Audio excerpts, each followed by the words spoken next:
कृष्णाय वासुदेवाय हरे परमात्मने प्रणतक्लेशनाशाय गोविंदाय नमो नमः। नमस्कार प्रिय बंधुओं, आप सभी का हमारे YouTube चैनल में बहुत बहुत स्वागत है। आज के इस वीडियो में श्रवण करेंगे माघ मास के द्वितीय दिवस दूसरे अध्याय की कथा। चैनल पर नए हैं, चैनल को सब्सक्राइब कर लें, बेल आइकन को प्रेस कर दें, जिससे कि हमारे चैनल पर आगे आने वाले सभी वीडियो का नोटिफिकेशन आपको प्राप्त होता रहे। हम आपके लिए प्रत्येक व्रत त्योहारों की जानकारी, व्रत कथाएं वीडियो के माध्यम से आप तक पहुंचाते रहते हैं। वीडियो को लाइक करके कमेंट में जय श्री कृष्णा जरूर लिख दें। आज की कथा को करते हैं प्रारंभ। एक बार प्रेम से कहिए, बोलिए कृष्णचंद्र भगवान की जय, विष्णु भगवान की जय। राजा के ऐसे वचन सुनकर तपस्वी कहने लगा कि हे राजन, भगवान सूर्य बहुत शीघ्र उदय होने वाले हैं, इसलिए यह समय हमारे लिए स्नान का है। सो आप स्नान करके अपने घर को जाओ और अपने गुरु श्री वशिष्ठ जी से इस महात्म्य को सुनो। इतना कहकर तपस्वी सरोवर में स्नान के लिए चले गए और राजा भी विधि पूर्वक सरोवर में स्नान करके अपने राज्य को लौटा और रनवास में जाकर तपस्वी की कथा रानी को सुनाई।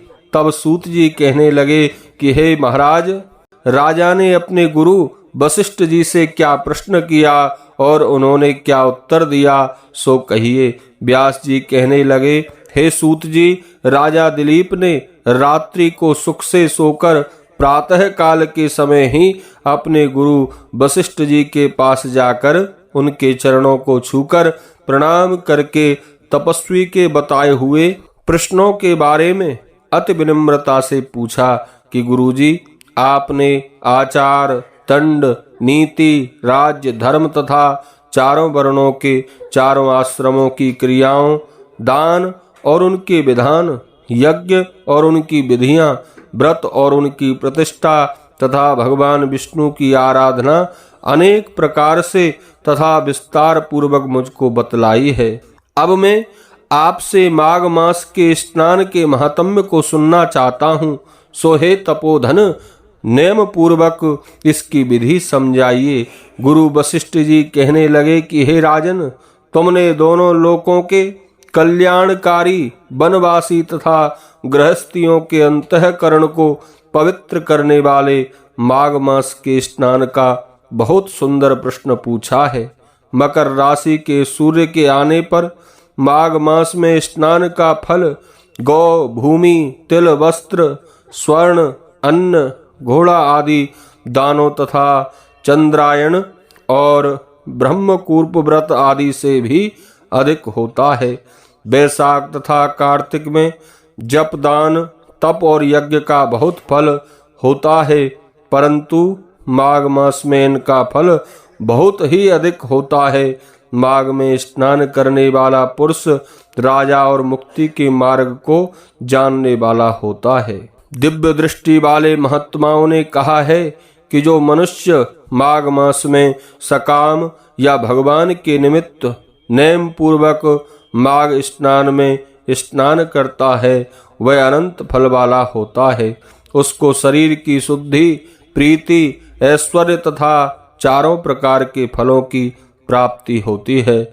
आदित्य ने 12 वर्ष तक मकर संक्रांति में अन्न त्याग कर स्नान किया। इससे तीनों लोकों को उज्जवल करने वाले 12 पुत्र उत्पन्न हुए। माघ में स्नान करने से रोहिणी, सुभगा, अरुंधति दानशीलता हुई और इंद्राणी के समान रूपवती होकर प्रसिद्ध हुई।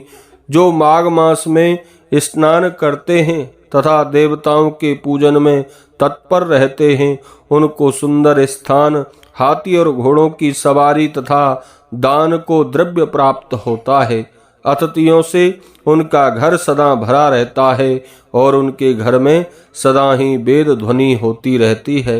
वह मनुष्य धन्य है जो माघ मास में स्नान करते हैं, दान देते हैं तथा व्रत और नियमों का पालन करते हैं। और दूसरों के पुण्यों के क्षीण होने से मनुष्य स्वर्ग से वापस आ जाता है, परंतु जो मनुष्य माघ मास में स्नान करता है वह कभी स्वर्ग से वापस नहीं आता। इससे बढ़कर कोई नेम, तप, दान, पवित्र और पाप नाशक नहीं है। भृगु जी ने मणि पर्वत पर विद्याधरों को यह सुनाया था। तब राजा ने कहा कि ब्राह्मण भृगु ऋषि ने कब मणि पर्वत पर विद्याधरों को उपदेश दिया था, सो बताइए। तब ऋषि कहने लगे कि राजन, एक समय 12 वर्ष तक वर्षा न होने के कारण, सब प्रजा क्षीण होने के कारण संसार में बड़ी उद्विग्नता फैल गई। हिमाचल और विंध्याचल पर्वत के मध्य का देश निर्जन होने के कारण श्राद्ध, तप तथा स्वाध्याय सब कुछ छूट गए। सारा लोक विपत्तियों में फंसकर प्रजाहीन हो गया। सारा भूमंडल फल और अन्न से रहित हो गया तथा विंध्याचल से नीचे बहती हुई नदी के सुंदर वृक्षों से आच्छादित अपने आश्रम से निकलकर श्री भृगु ऋषि अपने शिष्यों सहित हिमालय पर्वत पर गए। इस पर्वत की चोटी नीली और नीचे का हिस्सा सुनहरा होने से सारा पर्वत पीतांबरधारी श्री भगवान के सदृश लगता था। पर्वत के बीच का भाग नीला और बीच बीच में कहीं कहीं सफेद स्फटिक होने से तारों से युक्त आकाश जैसी शोभा को प्राप्त होता था। रात्रि के समय वह पर्वत दीपकों की तरह चमकती हुई दिव्य औषधियों से पूरित किसी महल की शोभा को प्राप्त होता था। वह पर्वत शिखाओं पर बांसुरी बजाती और सुंदर गीत गाती हुई किन्नरियों तथा केले के पत्तों की पताकाओं से अत्यंत शोभा को प्राप्त हो रहा था। यह पर्वत नीलम, पन्ना, पुखराज तथा इसकी चोटी से निकली हुई रंग बिरंगी किरणों से इंद्रधनुष के समान प्रतीत होता था। स्वर्ण आदि सब धातुओं से तथा चमकते हुए रत्नों से चारों ओर फैली हुई अग्नि ज्वाला के समान शोभायमान था। इसकी कंदराओं में काम पीड़ित विद्याधरी अपने पतियों के साथ आकर रमण करती हैं और गुफाओं में ऐसे ऋषि मुनि जिन्होंने संसार के सब कलेशों को जीत लिया है, रात दिन ब्रह्म का ध्यान करते हैं। और कई एक हाथ में रुद्राक्ष की माला लिए हुए शिव की आराधना में लगे हुए हैं। पर्वत के नीचे भागों में जंगली हाथी अपने बच्चों के साथ खेल रहे हैं तथा कस्तूरी वाले रंग बिरंगे मृगों के झुंड इधर उधर भाग रहे हैं। यह पर्वत सदा राजहंस तथा मोरों से भरा रहता है, इसी कारण इसको हेमकुंड कहते हैं। यहाँ पर सदैव ही देवता, गुह्यक और अप्सरा निवास करते हैं। बोलिए कृष्णचंद्र भगवान की जय।